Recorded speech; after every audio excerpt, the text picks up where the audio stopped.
Hi friends, నమస్తే. Tasty వంటలకి స్వాగతం. నేను మీ కవిత. టేస్టీ వంటల్లో ఇవాళ రెసిపీ రోగనిరోధక శక్తిని పెంచి జలుబు, దగ్గు, కఫం ఇలాంటి వాటి నుంచి విముక్తినిచ్చే అద్భుతమైన కషాయం గురించి తెలుసుకుందాం. దీనికి కావలసిన పదార్థాలు: 1 గ్లాస్ నీళ్ళు, అల్లం కొద్దిగా, 15 లేదా 20 మిరియాలు, 1/2 స్పూన్ పసుపు, 10 లేదా 12 తులసాకులు అండ్ 1/2 స్పూన్ తేనె. కావాల్సినవి చూసాం కదా. ఇప్పుడు తయారీ విధానం తెలుసుకుందాం. పాత్రలో నేను 1 పెద్ద గ్లాస్ వాటర్ తీసుకున్నాను. ఇప్పుడు అందులో కచ్చాపచ్చాగా దంచుకున్న అల్లం, మిరియాలు, తులసాకులు, పసుపు వేసి కలుపుకుంటూ బాగా మరిగించుకోవాలి.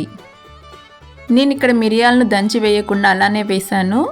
పిల్లలు తాగాలి కదా, అందుకే మిరియాలను దంచి వేయలేదు. మిరియాలను దంచి వేసామంటే కారం ఎక్కువ ఉంటుందని దంచకుండా అలాగే వేశాను. మీరు కావాలంటే మిరియాలను దంచి పౌడర్ కూడా వేసుకోవచ్చు. ఈ నీళ్ళను బాగా మరిగించుకోవాలండి. నేను ఇక్కడ 1 గ్లాస్ వాటర్ తీసుకున్నాను కదా, అవి సగం గ్లాస్ వాటర్ అయ్యే వరకు బాగా మరిగించుకోవాలి. మీరు కూడా ఎన్ని వాటర్ అయితే తీసుకుంటారో అందులో సగం వాటర్ అయ్యే వరకు మరిగించుకోండి. ఈ కషాయంని జలుబు, దగ్గు ఇలాంటివి ఉన్నప్పుడు మార్నింగ్, ఈవినింగ్ గోరువెచ్చగా తాగామంటే మంచి రిలీఫ్ని ఇస్తుంది.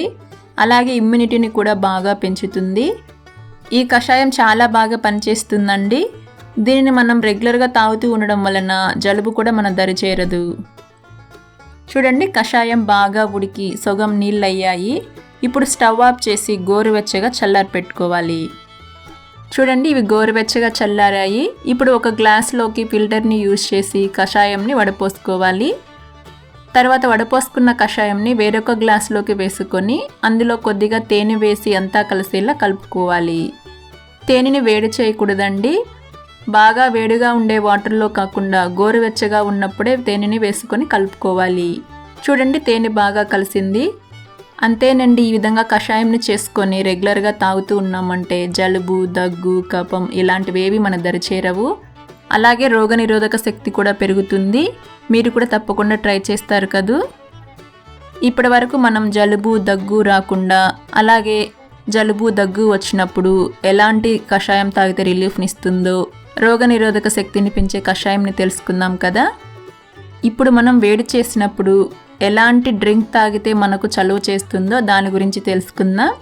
దీనికి కావాల్సినవి: 1 గ్లాస్ నీళ్ళు, 2 స్పూన్లు పంచదార, 1 నిమ్మకాయ, చిటికెడు సాల్ట్. కావాల్సినవి చూసారు కదా. ఇప్పుడు తయారీ విధానం చూద్దాం. ఫస్ట్ గ్లాస్లో పంచదార వేసుకుందాం. ఇప్పుడు అందులో నిమ్మరసం పిండుకోవాలి. 1 గ్లాస్ నీళ్ళకి 1 నిమ్మకాయ సరిపోతుంది. ఇప్పుడు అందులో చిటికెడు సాల్ట్, అలాగే కూల్ వాటర్ వేసి స్పూన్తో కలుపుకుంటూ పంచదారని కరిగించుకోవాలి. ఈ కషాయం కానీ ఈ నిమ్మరసం కానీ నేను రెగ్యులర్గా చేసేవి మీకు చూపిస్తున్నానండి. 2 కూడా చాలా బాగా పనిచేస్తాయి. కషాయం అయితే దగ్గు, జలుబు నుంచి మంచి రిలీఫ్ని ఇస్తుంది. ఈ నిమ్మరసం నీళ్ళైతే వేడి చేసినప్పుడు వేడిని తగ్గించి బాగా చలువ చేస్తుంది. చూడండి, పంచదార బాగా కరిగింది. అంతేనండి, చలువ చేసే నిమ్మరసం, పంచదార నీళ్ళు రెడీ అయ్యాయి. దీనిని కడప డిస్టిక్ రాజంపేట సైడు చక్కెర నీళ్ళు అని అంటారు. అంతే ఫ్రెండ్స్, ఈ 2 రెసిపీస్ మీకు యూజ్ అవుతాయని అనుకుంటున్నాను. మీకు ఈ కషాయం, చక్కెర నీళ్ళు నచ్చితే లైక్, షేర్, కమెంట్ చేయండి. అలాగే మన ఛానల్ని కొత్తగా చూస్తున్న వారు సబ్స్క్రైబ్ అవ్వకుంటే సబ్స్క్రైబ్ అవ్వండి. ఇంకా పక్కనే ఉండే బెల్ బటన్ ఒకసారి క్లిక్ చేశారంటే నేను ఎప్పుడు వీడియోస్ పెట్టినా మీకు నోటిఫికేషన్ వస్తుంది. Thank you.